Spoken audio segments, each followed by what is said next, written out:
시작되는데요. 이제 여러분 올해 1월에는 함께 누가복음 말씀을 여러분들과 함께 살펴볼 겁니다. 오늘 함께 읽은 이 본문은 우리가 잘 아는 이야기, 바로 예수님이 사탄에게 시험을 얻으셨다라는 이 이야기를 다루고 있습니다. 이 이야기는 여러분 알고 있는 마태복음, 마가복음, 누가복음 이 세 군데 복음서에서 함께 다루고 있는데요. 이 세 복음서에서 동일한 이야기를 다루지만 사실 초점은 조금씩 다릅니다. 그래서 세 복음서에 나타나는 이야기들의 차이점을 확인하면 우리가 누가복음에서는 어떤 부분을 강조하고 있는지, 어떤 것에서 의미를 두는지를 우리가 좀 더 확인을 할 수 있습니다. 먼저 마가복음 이 세 가지를 비교를 해보면요, 가장 쉽게 비교되는 것은 마가복음이에요. 마가복음의 경우에는 마태복음이나 누가복음에 비해 그 내용이 굉장히 간략하게 한두 구절로 설명을 끝내고, 예수님이 짐승들과 함께 있었고 천사들이 수종을 들었다라는 내용만 이제 언급하고 있습니다. 이것을 우리는 이제 마가복음이 성령으로 충만한 예수님이 사탄보다 천사들이 수종을 들 정도로 그런 영적 우위를 가지고 있는 분다라는 것을 강조하고 있다는 사실을 확인할 수가 있죠. 자, 그런데 마태복음과 누가복음을 좀 비교해 보면요, 이 마태복음과 누가복음은 내용이 굉장히 비슷해요. 그 양도 그렇고. 이게 뭐 차이가 있다면 우리가 가장 쉽게 발견할 수 있는 차이점은 예수님이 이제 세 번의 유혹을 받으셨는데 두 번째, 세 번째 시험의 순서가 마태복음과 누가복음에서는 다르다라는 거예요. 이 시험의 순서가 다른 이유는 누가가 의도적으로 그 예루살렘 성전에서 뛰어내리라라는 그 시험을 이제 의도적으로 마지막에 이제 배치했기 때문입니다. 왜냐하면 누가복음에서 예루살렘이라는 지역이 굉장히 중요한 의미를 부여하기 때문인데요. 예수님의 마지막 사역지로서 그런 이제 예루살렘을 강조하고 있는 것이 바로 누가복음입니다. 예수님의 사역의 클라이막스가 바로 예루살렘에서 이루어졌기 때문에 이 시험의 순서를 기록할 때도 그 예수님의 성전의 시험, 뛰어내리라는 그 시험을 마지막에 배치한 것이죠. 마태복음과 누가복음에 나타난 차이는 또 한 가지가 있는데요. 그건 뭐냐면요, 이 시험을 받으신 이야기 앞에 나오는 그 문맥, 앞에 나오는 이야기가 다르다라는 것에 있습니다. 마태복음에서는 이 시험 받으신 이야기 바로 앞에 예수님이 세례를 받으신 이야기가 나타납니다. 그래서 하나님의 아들이신 예수님이 광야에서 시험을 받았지만 그런데 그 시험을 이기셨다. 그 하나님의 아들이 시험을 이겼다라는 것, 하나님의 아들이 강조되는 것이 바로 이 마태복음에서 이 사탄의 유혹, 예수님의 시험의 초점이라 할 수 있습니다. 그런데 누가복음에 보면 이 시험 이야기와 그 세례 이야기 사이에 또 다른 한 가지 이야기가 등장을 하는데요. 그게 바로 예수님의 족보입니다. 예수님이 요셉의 아들이라는 설명을 시작으로 결국은 최후의 선조는 바로 아담이었고, 그리고 그 아담 위에 하나님이 계시다라고 이 족보는 이야기를 합니다. 이것을 통해 우리가 알 수 있는 것은 이 누가는 예수님이 하나님의 아들이실 뿐 아니라 인류의 조상, 인류의 대표를 할 수 있는 아담의 후손이라는 것을, 철저한 사람이라는 것을 강조하고 있다는 것을 우리는 알 수 있습니다. 누가복음에서 예수님이 시험 받으신 이야기는 아담의 후손이신 예수님, 즉 완전한 인간이신 예수님이 광야에서 사탄의 시험을 받으셨지만 그 시험을 이겨내셨다라는 점을 강조하고 있다는 것이죠. 오늘 본문의 이러한 관점을 가지고 우리가 이제 이 그 세 가지 시험의 내용을 함께 살펴보면 좋겠습니다. 사단이 제시한 이 시험은 크게 세 가지죠. 첫 번째는 돌들을 명해서 떡덩이가 되게 하는 것이었고, 두 번째는 사탄에게 절하면 천하 만국의 권위와 영광을 다 주겠다라는 것, 그리고 세 번째는 하나님이 지켜줄 거니까 성전 꼭대기, 예루살렘 성전 꼭대기에서 뛰어내려 보라는 것이었습니다. 이 세 가지 시험에 대한 설명을 할 때 많은 신학학자들이 이 다양한 의미를 여러 가지 방법으로 부여를 하는데요. 저는 이제 프레드 크레독이라는 사람이 말하는 이 의미, 이 세 가지 시험의 의미를 여러분께 간단하게 소개를 해드리고 싶어요. 이 크레독이라는 신학자는 예수님이 받으신 이 세 가지 시험에 각각 사회적, 그리고 정치적, 종교적인 의미가 담겨져 있다라고 이야기를 해요. 즉 돌을 떡으로 만들라라는 유혹은 예수님 자신뿐 아니라 굶주린 백성들을 위해 기적을 일으키라라는 그런 사회적인 의미를 지니고 있고, 또 사탄에게 절함으로 천하 만국의 세상의 권위와 영광을 취하라는 유혹은 하나님의 백성들을 이 세상의 권력으로부터 해방시키라는 정치적인 의미가 있다라는 것입니다. 마지막으로 하나님이 지켜줄 것이니 성전 꼭대기에서 뛰어내리라라는 이 유혹은 그 하나님의 초자연적인 능력, 기적이라고 하죠. 초자연적인 능력을 예수님이 보여줌으로써 내가 바로 하나님의 아들이다, 또 하나님이다라는 것을 온 세상에 드러내라는 그런 종교적인 의미가 있다라고 설명을 합니다. 이처럼 세 가지 이 시험에는 각각 사회적, 종교적, 정치적, 종교적인 의미가 있습니다. 자, 그런데 이 각기 다른 의미를 지닌 이 세 가지 유혹에는 공통적인 사탄의 목적이 있는데요. 그것은 바로 예수님을 통한 하나님의 구원의 계획을 망치려는 것입니다. 자, 이게 이제 무슨 말일까요? 여기에 대한 설명이 좀 필요한데요. 예수님은 완전한 인간이신 동시에 완전한 하나님이셨습니다. 여러분, 인류가 죄의 문제를 해결하기 위해서, 우리가 죄인이라고 하지 않습니까? 인류가 죄의 문제를 해결하기 위해서는 인간이 반드시 그 죄값을 치러야죠. 인간이 아닌 하나님이, 신이 그 죄값을 벌을 대신 받을 수 없는 거예요. 그러면 그거는 인간의 벌이 아니죠. 인류가 지은 죄의 문제를 해결하려면 반드시 인간이 이 죄의 값을 치러야 합니다. 자, 그런데 역설적이게도 연약한 인간은 스스로 그 죄값을 치를 수가 없죠. 그래서 예수님이 인간이 되셔야만 했던 겁니다. 완전한 인간인 동시에 완전한 하나님이신 예수님. 완전한 인간인 예수님이기 때문에 인류의 대표로서, 한 인간으로서 그 죄의 값을 치를 책임을 질 수가 있는 것이고요. 또 인간 스스로 해결할 수 없는 이 문제를 완전한 하나님이신 예수님이 하나님으로서 죄의 문제를 해결해 주실 수가 있는 것입니다. 예수님이 이 땅에서 인류의 죄 문제를 해결해 주시기 위한 방법은 바로 철저하게 인간이 되는 것으로 시작을 합니다. 그런데 사탄은 예수님에게 이 인간으로서의 역할을 무시한 채 그저 하나님의 아들로서, 하나님으로서, 신으로서 그 모든 일을 쉽게 하라라고 유혹을 하고 있는 거예요. 당신이 하나님의 아들이시니 그 권능을 가지고 하나님의 아들됨을 이 세상의 사람들에게 마음껏 보여줘라. 그렇게 쉽게 갈 수 있지 않느냐 라고 유혹을 하는 것이죠. 예수님이 성부 하나님과는 상관없이 독자적으로 행동하게끔 유혹을 하고 이것을 통해 반역적인 아들이 되게 하려는 것. 그래서 하나님의 그 위대한 구원 계획, 십자가를 통한 그 구원의 계획을 망쳐 놓으려는 것이 바로 사탄의 목적이라는 것입니다. 하지만 우리가 아는 것처럼 예수님은 이런 사탄의 유혹을 이겨내셨죠.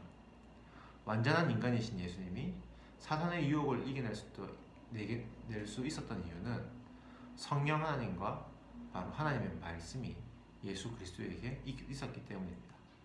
오늘 특별히 본문 1절을 보시면 예수님이 성령으로 충만했고 성령의 인도하심을 받아 광야로 갔다라고 말합니다.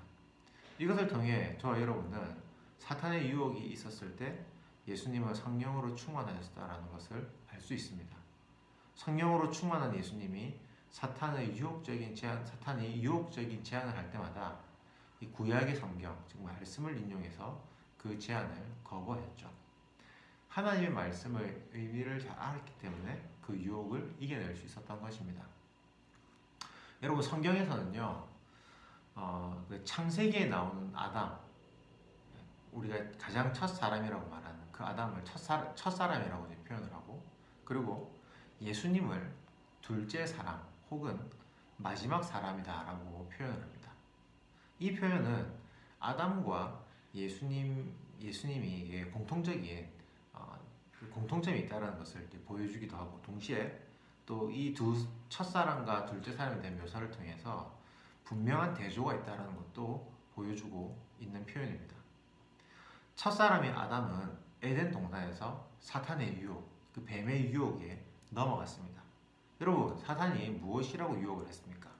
너희가 선악과를 먹는 날에 너희의 눈이 밝아져서 너희가 하나님과 같이 될 것이다 라고 유혹을 했고, 그 유혹, 하나님과 같이 될 것이라는 유혹을 이기지 못해 선악과를 따먹는 죄를 짓게 되죠.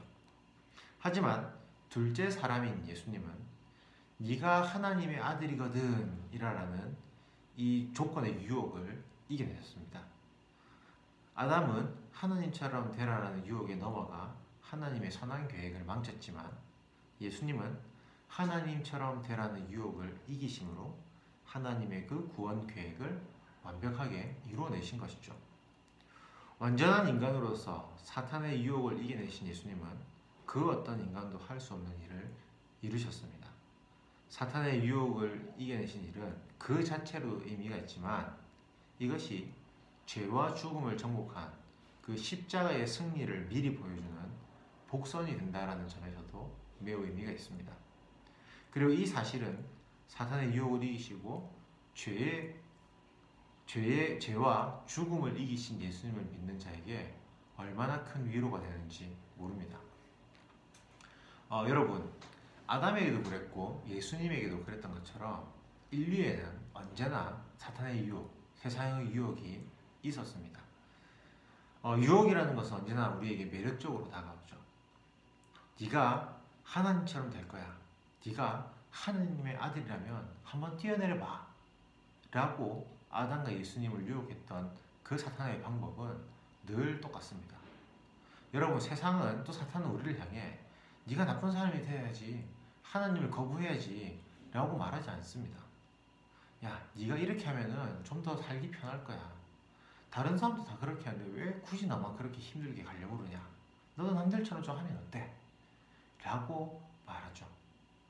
그래서 우리는 유혹에 넘어갑니다. 남들처럼 컨닝도 하고, 말씀을 보고 기도해야 할 시간에 공부를 하거나 아니면 게임을 하기도 합니다. 하나님을 다른 것으로 바꾸려고 그러죠. 경건으로 채워야 할 우리의 마음을 음란과 욕심, 또 시기와 질투, 분노로 채우기도 합니다. 여러분, 사탄의 유혹을 이기시고 죄와 죽음을 이기신 예수님이 저와 여러분에게 위로가 되는 이유는 바로 그 예수님이 우리와 함께 하심으로 우리가 이러한 유혹들, 이러한 시험들을 이겨낼 수 있도록 힘을 주시고 도와주시기 때문입니다. 예수님은 유혹에 넘어간 우리를 향해 정죄하지 않습니다. 우리를 책망하시지도 않습니다. 야, 네가 어떻게 그럴 수 있냐? 어떻게 네가 신앙생활을 그만큼 했는데 네가 그렇게 살 수 있냐? 라고 예수님은 우리에게 따지지 않습니다. 단지 예수님은 우리가 예수님을 붙잡고 다시 일어나기를 원하십니다. 그분과 함께 동행하기를 원하신다라는 거예요. 저는 우리 친구들이 오늘 말씀을 좀 잘 기억하며 새롭게 시작되는 2021년을 맞이할 수 있었으면 좋겠다라고 생각합니다. 새로운 한 해를 시작하면서 사탄의 유혹을 이기시고 또 죄와 사망의 권세를 이기신 예수님이 나와 함께 하신다라는 사실을 늘 기억하며 저와 여러분에게 찾아올 그 유혹, 세상의 소리, 사탄의 유혹을 당당히 이겨나갈 수 있으면 좋겠습니다. 여러분, 예수님의 함께 하심을 기억하고 그렇게 우리가 세상의 유혹을 이기려면 우리에게는 의지가 필요해요. 어떤 의지? 우리가 예수님의 함께 하심을 기억하며 성령의 충만함을 위해 여러분들이 늘 기도하셔야 돼요. 여러분들이 성령님의 인도하심을 받으며 살아가길 원한다라는 결단이 여러분 마음 가운데 있어야 합니다. 그리고 여러분들이 지난주 계속 얘기했던 것처럼 하나님의 말씀을 묵상하셔야 돼요. 예수님이 그랬던 것처럼 유혹이 찾아올 때마다 여러분은 하나님의 말씀으로 이겨나가야 합니다. 하나님의 말씀이 기준이 되어서 여러분들에게 찾아오는 유혹이 얼마나 잘못된 것인지를 인지하고 그래서 내가 어떻게 행동하고 어떤 마음을 가져야 할지를 판단하고 결단할 수 있어야 합니다. 그렇게 할 때 우리는 우리를 찾아오는 세상의 유혹 또 사탄의 유혹을 이겨낼 수 있는 것이에요. 이 사실을 기억하며 승리자 되신 예수님을 의지하시고 그래서 성령과 말씀으로 승리하며 살아갈 수 있는 그런 저와 여러분이 될 수 있기를 또 그런 2021년이 될 수 있기를 주님의 이름으로 축복합니다. 자 여러분 광고하겠습니다. 여러분 이제 또 새로운 한 해가 시작되었는데요. 우리가 계속 광고했던 것처럼